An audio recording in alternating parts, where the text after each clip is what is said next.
Today we'll be reading from the first canto, second chapter, text number 11. If it sounds familiar, it's because it's the verse we spoke on yesterday. Vadanti tattva-vidas.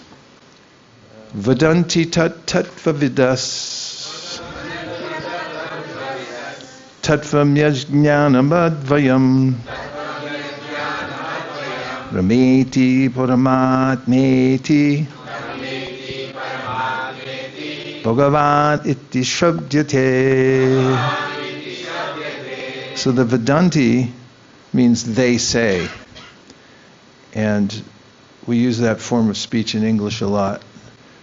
They say that people who set goals, they're more likely to succeed or something like that. And who's they? It's a collective group of voices who somehow or other figured it out. Vadanti, they say. And tat, which is an important word. It's a demonstrative pronoun. It's pointing to something specific.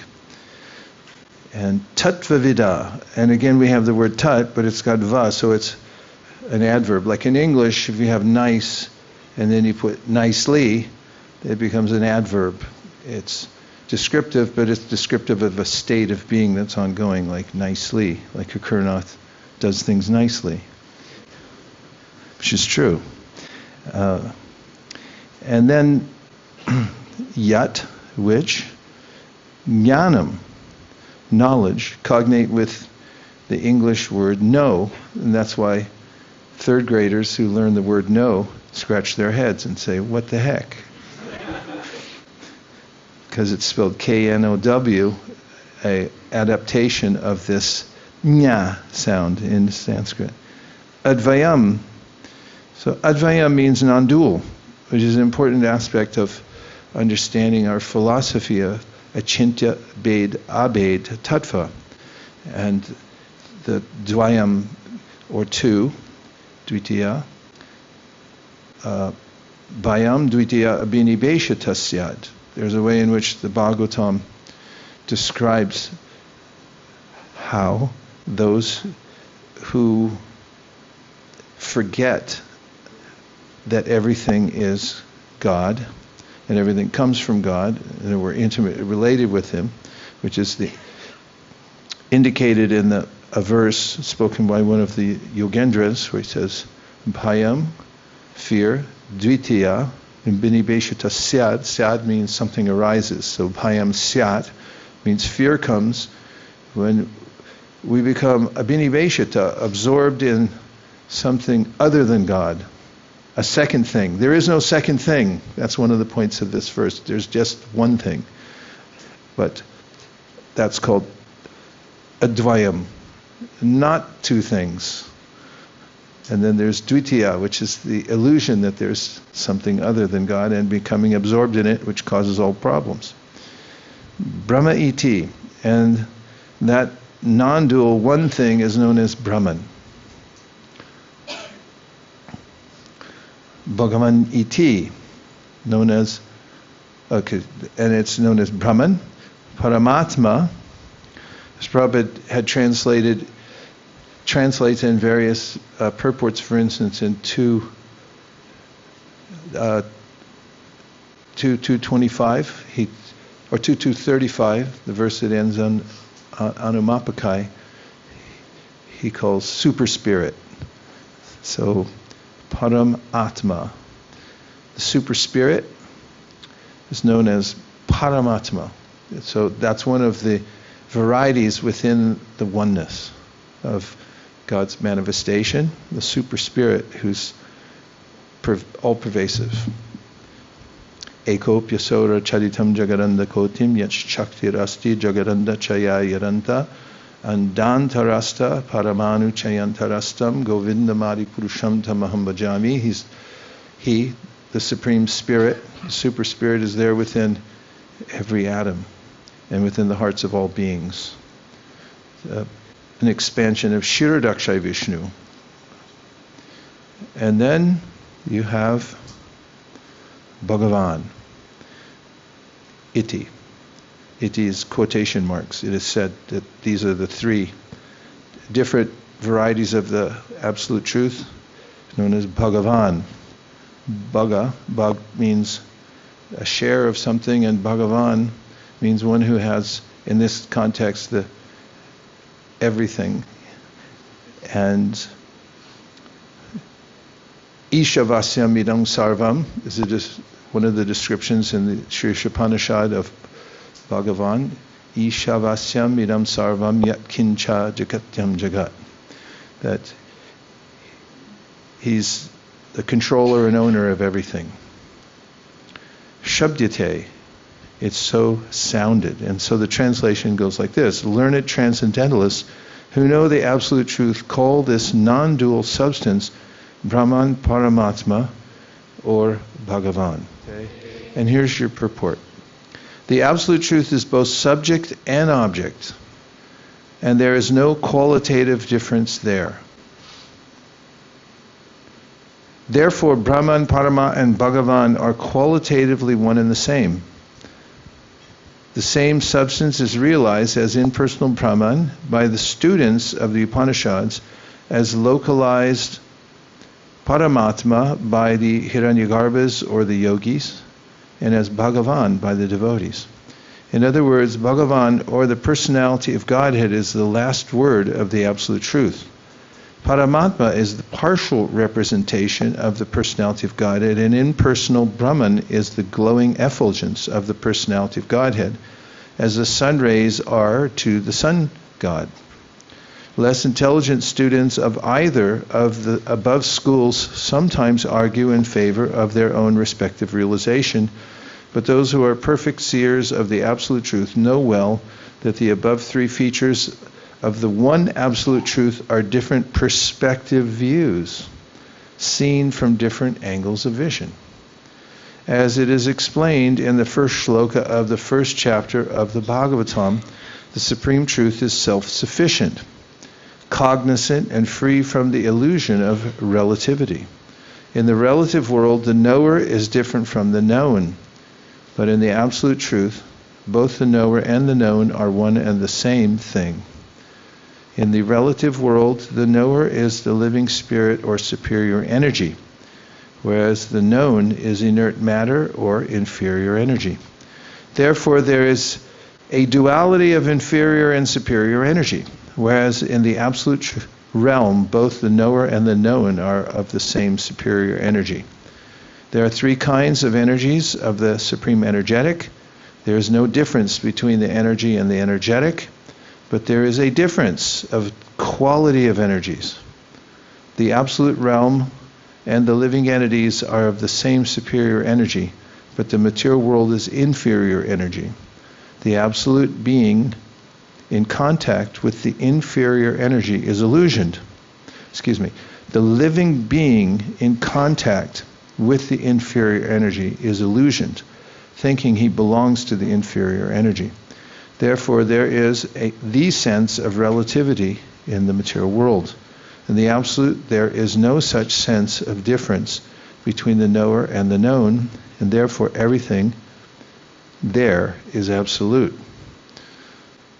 So in the verse previous to this, Sanatan Goswami had said, Kama sinendriya pritir labo jivete yavata jivasya tattva-vidas narto yascheha karmabhi, which means that you could live in the world in a healthy way and maintain yourself, but you should do so with the intention of being fit to inquire about the absolute truth. And that's the prime purpose of life. Jivasya tattva jignasa, inquire about tattva. And so that concept of tattva comes into play there in that verse that comes before, Vadanti tattva-vidas. So there is a way in which, in context, Sanatan Goswami is now giving a more philosophical understanding of tat, or tattva. And when we say tat, we're pointing to something substantial. And when we say tattva, we're pointing out a category, something that is distinguished from, well, that's what category means. There's a definition to the quality of a particular energy in this case, and Prabhupada mentioned it a couple of times in the purport. In Bhagavad Gita, Krishna says, Bhumir apo analo vayu kamano bhurirevacha ahankara ityame vinna prakritirashtada aparayami tastvanyam prakritim vidimi param jiva bhutam mahabaho yedam darite jagat. That there's inferior energy, which is categorized as earth, water, fire, air, ether, mind, intelligence, and false ego. Then he says, besides these binda, separated energies, there's a superior energy, which are the parts and parcels of the Supreme Lord, which he mentions elsewhere. Mavai vamsho jiva loke jiva bhuta sanatana manakshastan indriyani prakriti-stani karshati. There Krishna says these particles, maybe that's too technical of a word, but they're living entities who are part of him. And they're relative to the whole. Krishna is the whole and they're parts of the whole. And they're struggling with their misidentification with the lower energy. That's their problem. As I quoted earlier, bhayam dvitiya abhinibheshita syat. Abhinibheshita means to be absorbed in something, and the living being can be absorbed in the inferior energy, and therefore suffers and is afraid. And Vadanti, they say, do the learned sages, as Krishna mentions in the Bhagavad Gita in several places, where he's giving a similar kind of overview of categories of energy so that we can focus our attention on what's most important. Don't major in minor things. And for instance, in the second chapter of the Gita, Krishna says, Nasato vidite bhavo, na bhavo vidite sata, ubarior apidrishtontas tvanios tattva-darshibi. He refers us to those who are Vadanti. Here's they say, here's the they, the tattva-darshis. What are they? They're people who know the difference between various energies. And what are the qualities of those energies? When Sri Chaitanya Mahaprabhu was teaching Sanatan Goswami, he quoted from the Vishnu Purana to give a similar foundation for his philosophy of achintya bhed abhed tattva. And in the Vishnu Purana, there are three categories of energy mentioned. Vishnu Shakti Paraprokta Kshetra Gyakya Tatapara Avidyakarma Sangyangya Tritiya Shaktir Ishate. Tritiya means three, obviously. Shaktir, these are three Shaktis. And these are the three big categories. So what are they? There is the superior energy, which is consciousness. And then there's the inferior energy, which is inert matter, which is dull. It doesn't have cognition. And then there's an energy called Maya, which is, there's the marginal energy. So there's the internal potency, then there's the external potency, dull matter, and then there's the living being who's called tatasta. He's marginal, so he can be identified with either the inferior or the superior energy. And when the soul interacts with the lower energy, then there's the obvious result, which is the illusionment of the soul, which is exhibited by the soul's engagement in fruitive activities which bind him to the material world. And nasato vidite bhavo, nabhavo vidite sata. So the material world is called this category of energy called bhava. And bhava means that energy that is not stable. It's always changing. It becomes something else constantly. And in the 11th canto of the Srimad Bhagavatam, in the Krishna's teachings to Uddhava, he gives this analogy, which is also I've heard given by Buddhists, which is that you can't step in the same river twice. If you step in the Mississippi River and then come back 30 seconds later and step in it, you may say, I stepped in the Mississippi twice, but you didn't step in the same river because it's constantly in flux. And then the analogy goes on to compare the body to a river. Body is made of inferior energy. And you may say then you can't breathe into the same body twice. As if you exhale now and then inhale, you inhaled into a different body because it's changed since the time you exhaled. And this is an observation of the quality of these tattvas, or these categories of energy that Krishna says have been distinguished for us by those who have seen the difference between them. And there are consequences, because when we identify with the lower energy as marginal beings, we're conscious just like Krishna, but we have the choice, or we can be subjected to either the inferior or the superior energy.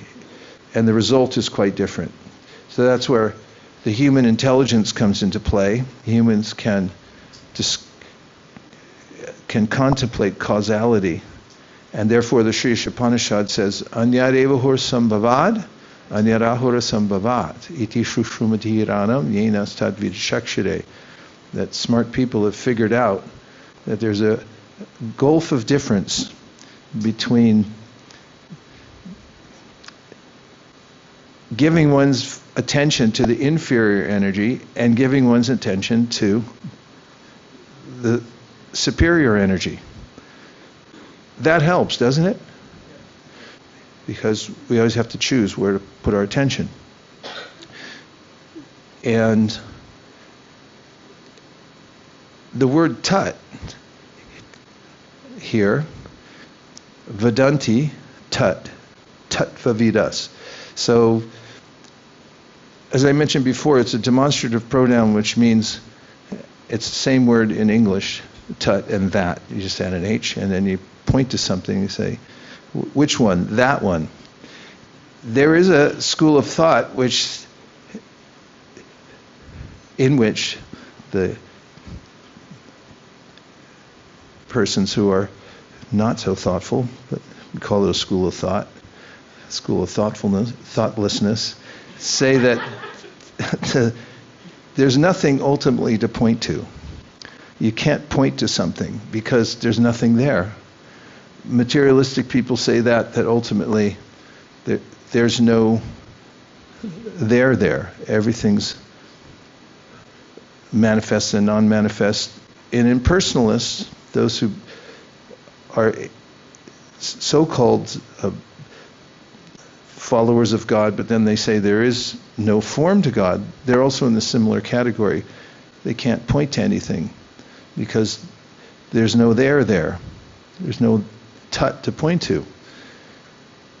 But Lord Chaitanya Mahaprabhu, who espouses the philosophy of Bhagavatam, says, no, there is something very specific to point to. And this is so helpful for us because everyone's searching for the ultimate object of meditation in this world. And we may unconsciously be doing that because it's our nature to want to repose our attention somewhere where we'll enjoy. And when we repose our attention on those forms that are changing, we become disappointed.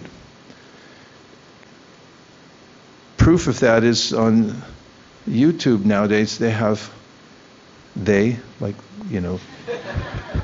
whoever that is, have a series of images of famous, formerly very beautiful people who, through time lapse now, either through artificial intelligence or actually just showing what they look like in 2025 compared to the way they looked in 2000. People leave comments saying, "Ooh." And what to speak of when they leave the present body that everyone's been meditating on.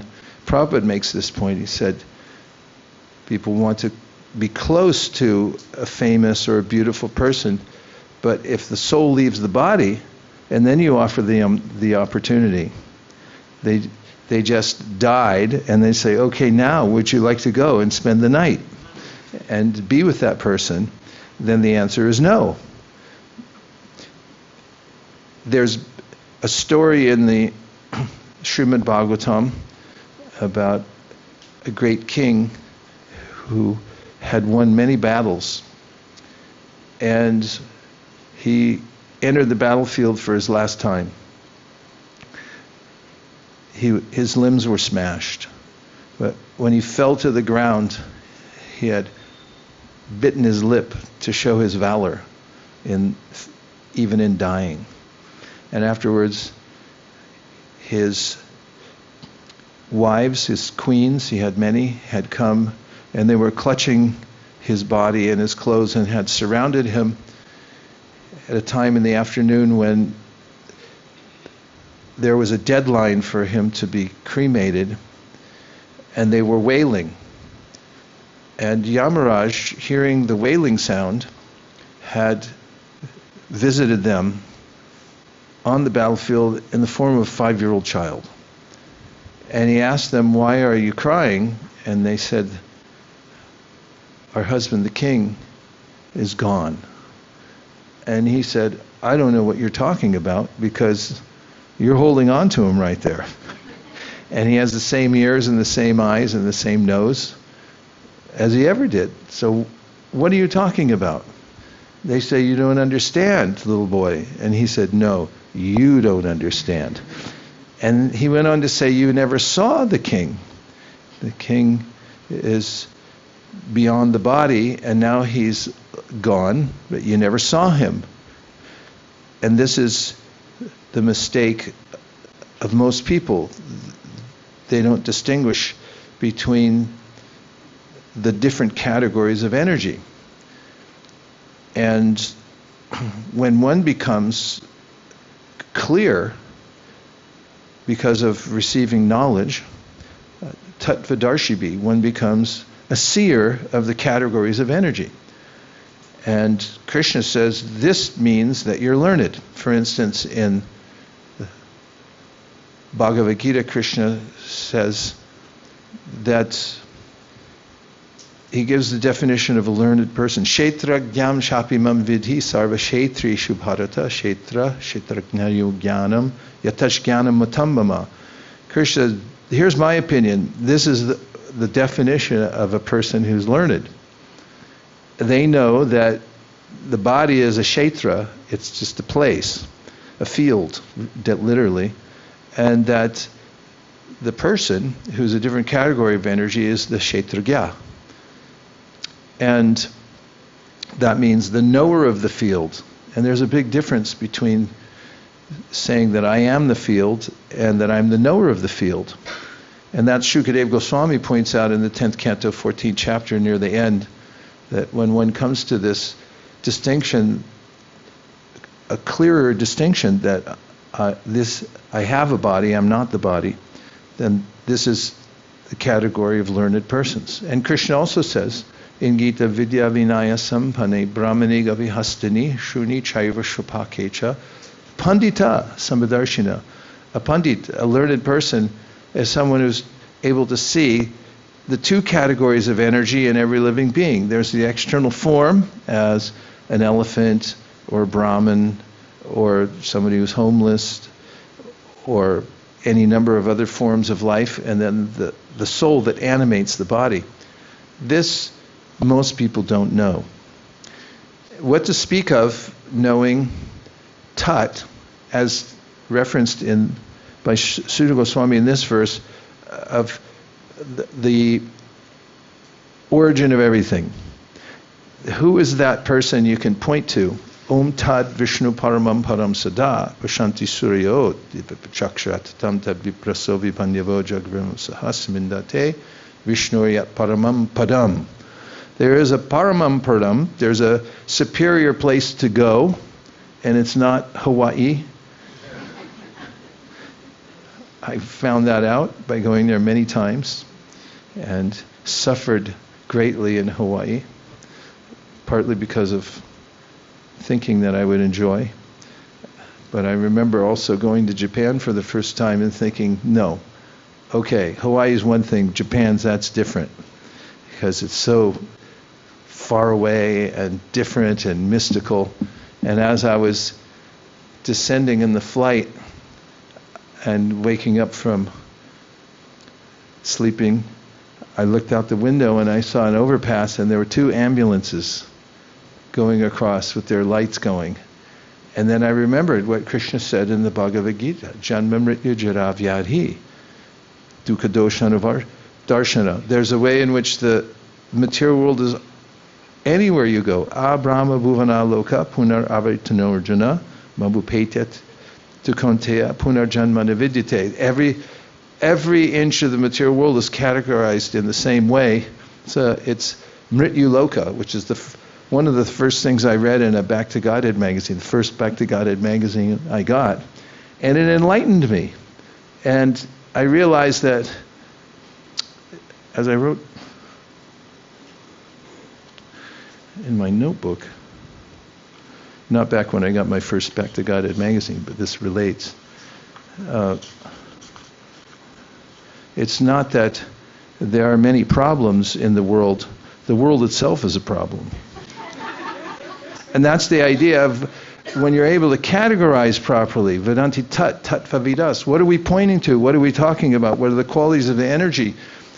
That's when you can solve the problem. You have to do it categorically. You can't do it piecemeal by trying to adjust in the material world. That's one of the main points. And then the positive point comes that then what do you want to point to?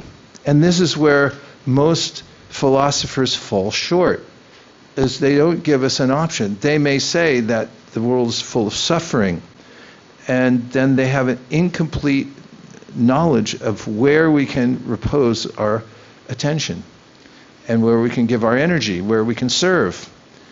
But Chaitanya Mahaprabhu then informs Sanatan Goswami that you're an eternal servant of Krishna. That's your nature. And Krishna is the source of everything. Ahaṁ sarvasya prabhavo mattaḥ sarvaṁ pravartate iti matvā bhajante mam budhā bhāva-samanvitāḥ. Krishna says, when you can come to this conclusion, then you'll give me all your attention. There's nowhere else to give your attention logically.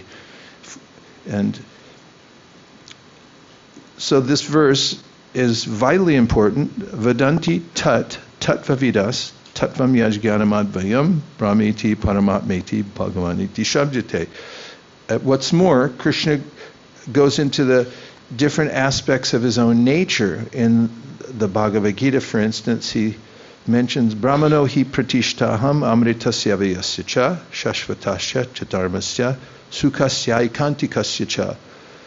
Some may say, well, Brahman is the supreme, the effulgence of the Lord. But Krishna himself says, no, I'm the source of that. You come back to the source and you find the origin of everything. That's where you can repose your attention. And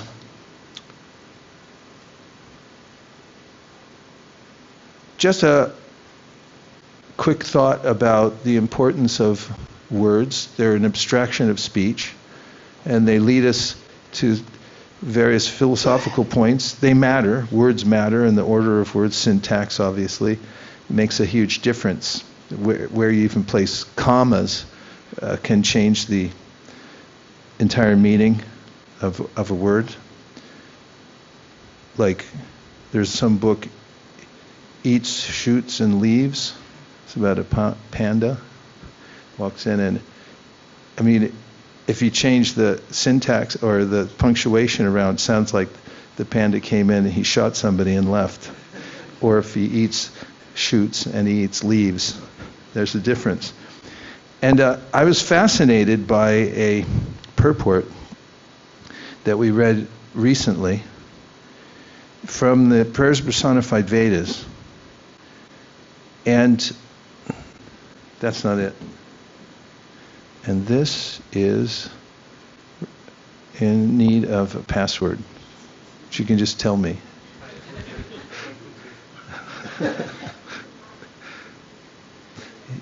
Nirkula said use the mic.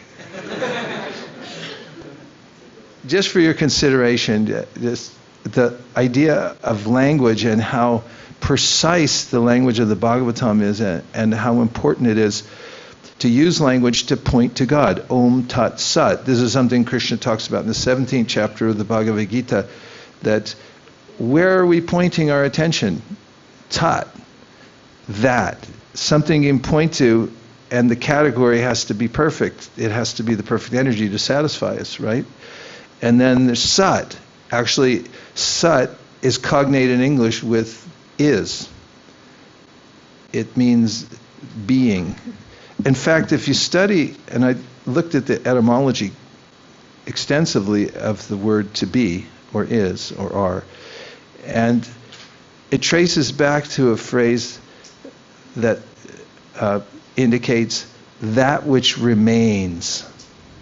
That's the meaning of is, that which remains. That's helpful, right? Yeah. And it's also congruent with the idea of the Bhagavad Gita. That which remains, you can say that exists. The things that don't remain, they just move on. It doesn't really exist. For you, that's the inferior energy. Don't worry about it. I mean, do worry about it, but don't become abhinibheshita, absorbed in it. Become absorbed in Krishna. Here's, hopefully, I haven't read this recently, but maybe this has some points that would be helpful.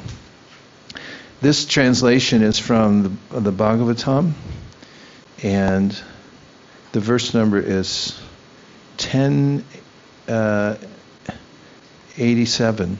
Is that Prayers Personified? 85? 1085, 2, 4. You are the Supreme Personality of Godhead who manifests as the Lord of both nature and the creator of nature, Mahavishnu.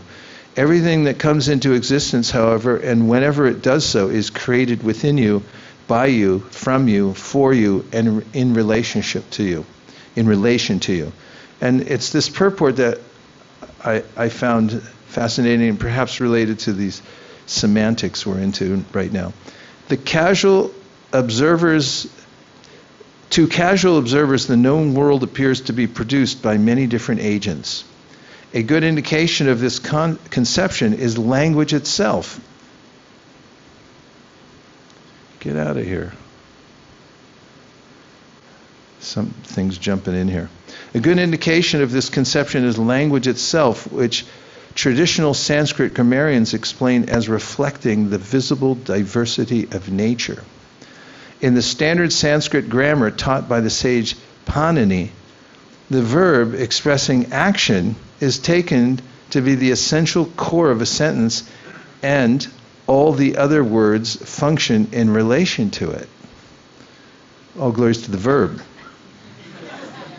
Just think about it. I was thinking about it in relationship to Krishna says in the Bhagavad Gita, Nahi kashit shanamapi jato tischetya karma krit karyate hyavasha karma sarva prakriti jaragunai. And no one can refrain from doing something even for a moment. Life means activity, desire, and what else? Did somebody say? And so there's a way in which abstracted in language, the concept of a verb, you need that. If you write without verbs, what are you going to have? You're a writer. What do you get when you write without verbs? Can you say a sentence without a verb? Can think about it. Write a poem without verbs and let's see what happens. And so there's this intimate connection with life, and the verb itself indicates that we can't live without action. Then it's the core of a sentence. Nouns, for example, are put into any of several cases to show their particular relationship to the verb in a sentence. These relationships of noun to verb are called karakas, namely the relations of subject, karta, who does, object, karma, what is done, instrument, karana, by which, recipient, sampradana, for or toward which, source, upadana, from or because of which, and location, adhikarana, in which. Apart from these karakas, nouns may also sometimes point to other nouns in a possessive sense, and there are also various kinds of adverbs of time, place, and manner. But although language thus seems to indicate the activity of many separate agents in the manifest creation, the deeper truth is that all grammatical forms refer first of all to the Supreme Personality of Godhead. In this verse, Vasudeva makes this point by glorifying his two exalted sons in terms of the different grammatical forms. So it's not in the pairs personified Vedas. It's not there, somewhere else. That's why we're... And so everything's the Lord pervades everything, and he is consequential to our lives, and therefore, Sri Chaitanya Mahaprabhu says that we should use our senses, sarvapadiva nirmuktam, tattvayena nirmalam, rishikena rishikesha sevanam bhakti uchite, in service to the Lord. And that includes the internal senses and the external senses. And then our lives will be perfect. So thank you to the sages who said this, Vadanti tattva-vidas, and gave us a clear idea. So now let's have some discussion, reflections, questions to expand these ideas.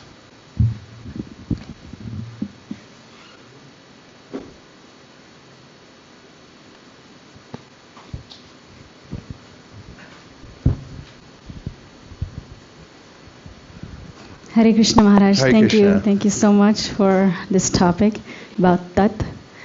As I was traveling here and I missed my flight, and so that just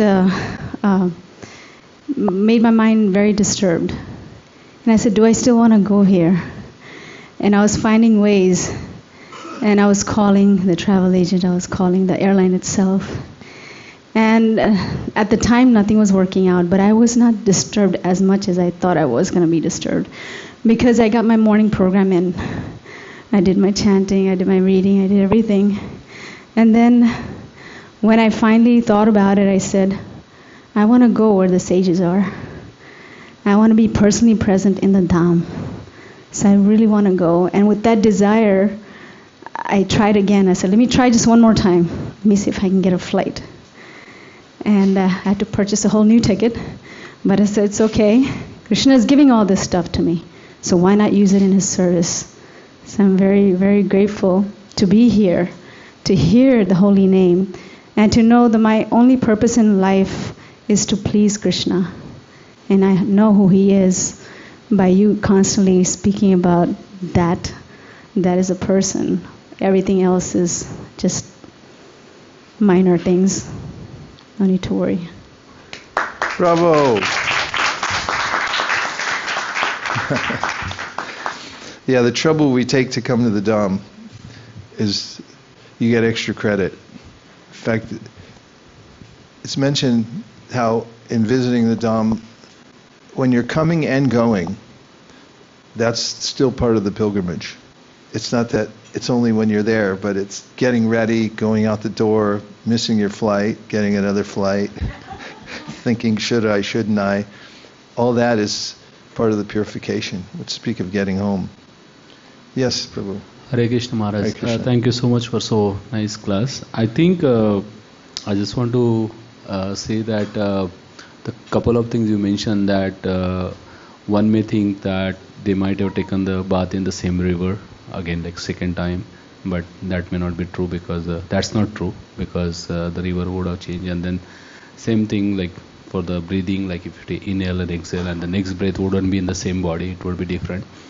It kind of really struck me, like, that the things are changing so much, and we don't actually realize, and how the things are changing so much. And then later in class, when you're talking about Om Tat Sat, and you simplified the definition in English, like one that remains, I think I felt like the whole puzzle was solved, that if everything is changing and something is remaining in the end, that is what really should matter, and that is what we should focus on. So thank you so much. Yeah, thank you for the summarization of some of the points. Yes. Om Tat Sat. We reaffirm our intention, where we're pointing our attention, why we're doing something, what's the verb in it. So I found that question very intriguing, because we can... Which question? About writing a sentence without a verb? The context. Yeah. Because we can write poetry without a verb. Blue sky, waterless ocean. It can. But I was thinking in context with what you're saying about this verse and spirituality, it's without the action. There is no growth, there is no movement. So there's no chance for the jiva to transform. So I find that very intriguing. Yeah, I do too, and I think it's a nice study how words relate to personalism. And we're satisfied by the language of the Bhagavad Gita when it's as it is, because it points to the Supreme Person. And we're not satisfied when this same language is misinterpreted to miss the point. I'm thinking of other ways of writing and syntax. The passive voice, for instance, has always been interesting to me, in that I saw a New Yorker cartoon once in it. There was a person pleading his case in court, and he said, and then shots rang out. Meaning that, it just happened. But there's no doer. And then shots rang out. And then any time the passive voice is used, there's always a sense of wanting. Like, who did it? Who's the subject? Who said it? Who made it happen? And I can note it when somebody's speaking and they use the passive voice, then I'm thinking, yeah, but be more specific. In fact, the more specific we are I find when devotees give reflections, they talk about themselves. In many venues, when they are specific and they say, I did this and this is what happened, and so for them becomes it becomes interesting. We want specificity and not an amorphous idea that it just happened. It doesn't satisfy. Okay, a couple more. 1, 2. Hare Krishna, Guru Maharaj. Thank you for that wonderful class. In English, the first concept that comes in grammar is subject and verb. And a verb can make a sentence, go, leave, but we cannot even, so only verbs can make a one-word sentence. And then I was thinking that nothing is more important than action, and our devotional services are all action. Prabhupada says it's a good thing to say I love God and I worship Him and this and that, but there has to be loving devotional service, and every service is an action that we perform to please the Lord. So that is a very important aspect in our movement also, the service, the action. So I was just thinking. Yeah, and just to give some nuance in the Bhakti-rasamrita Sindhu, Rupa Goswami describes two kinds of engagement and action. One is external and the other is internal. The internal meditation that one has is also considered active. And then the external use of one's senses, which I alluded to, was sarvopati vinirmuktam. And your point is well taken. It's a very important point that Prabhupada didn't just say devotion. He said devotional service. Ekadashi Vrat. Hare Krishna, thank you. I was appreciating your saying it's not that the world has many problems, but the world itself is a problem. That was really nice. And it's a nice, concise reminder for me that when I'm feeling frustrated, it's because I'm thinking I'm supposed to be enjoying something, or I'm not supposed to have any problems, but the world itself is a problem. Thank you. Yeah, it's a categorical distinction. Just repeating what I said before, if I categorically understand that the material world has a purpose as a place for purification, or in any context, I change the context and I say I'm doing this for my own purification, then the way I approach it and the way I perceive what's happening is very different also. In many ways, Prabhupada addresses the world in categorically. For instance, one of my favorite phrases he uses in talking about the material world, he says it's a colossal hoax. That's a momentous phrase, isn't it? It's a colossal hoax. And there's so many goings on in the world everyone thinks are important, all the details in physics and politics and any other, the various ways that humans are engaged. But as Narada says to Vyasa, idam hi pumsam tapasashutasya va suktasya suistasya to buddhidatayo avichu tar kavibir nirupito ka uttama shloka gunarnavarnanam, means there are all these arts, sciences, schools of thought, and he said all of them, when they're disconnected, or in the positive it says, when they are connected, they're meant to be connected to the Supreme Personality of Godhead. And if they're not, then categorically they're bad. That's one of the points that he makes also about literature itself. He says that no matter what is written, even if it's greatly embellished, the greatest writers in the world, the devotees don't want to go there because they say, as he gives this metaphor, it's a place of pilgrimage for crows, all the literature of the world, unless it connects back to the Supreme Personality of Godhead. And Prabhupada even commented about pseudo-spiritualists who wouldn't name the Supreme. They will say that they have some amorphous idea of the Supreme and they express their devotion. Prabhupada said, name him. For instance, when Prabhupada was speaking to a famous yogi in Los Angeles, who will go unnamed except his name was Yogi Bhajan, and he was a friend of our movement and used to come to the LA temple. And Prabhupada had a conversation because he had come and invited Prabhupada to a conference where, quote, he said, and he was inviting all kinds of these Mayavadis and different kind of yogis around the world that time. He said, we'll come together, we'll be together, and we will merge together. And then Prabhupada says, they will never. As in, they'll never merge because they won't have a common understanding. And this is one of the misconceptions, that the more amorphous it is, the easier it is to merge. And then Prabhupada's making a different point, the opposite point. And the more specific you are about who God is and that he has a name and there's a place to point your attention where you can worship, as Yogi Bhajan, in trying to capitulate and give some ground to Prabhupada, said, in the Granth Sahib there's mention of Govinda, or one of the writings of the saints of that Sikhism.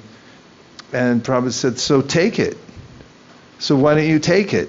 And he was reticent, was Yogi Bhajan. He was saying, oh no, but there's others, we have to merge. And Prabhupada's point was, unless you have that, unless you have a place to point your attention and you can name it, and you can then offer yourself to that person, then yene ravindaksha vimuktamaninas, I quoted yesterday, then you'll fall down because you won't get it. And even if they're so-called high-minded principles, Narada says in the same chapter I quoted from earlier, the 5th chapter, Nashobhate jnanam alam niranjanam, naishkarmyam apyachuta bhava varjitam nashobhate jnanam alam niranjanam.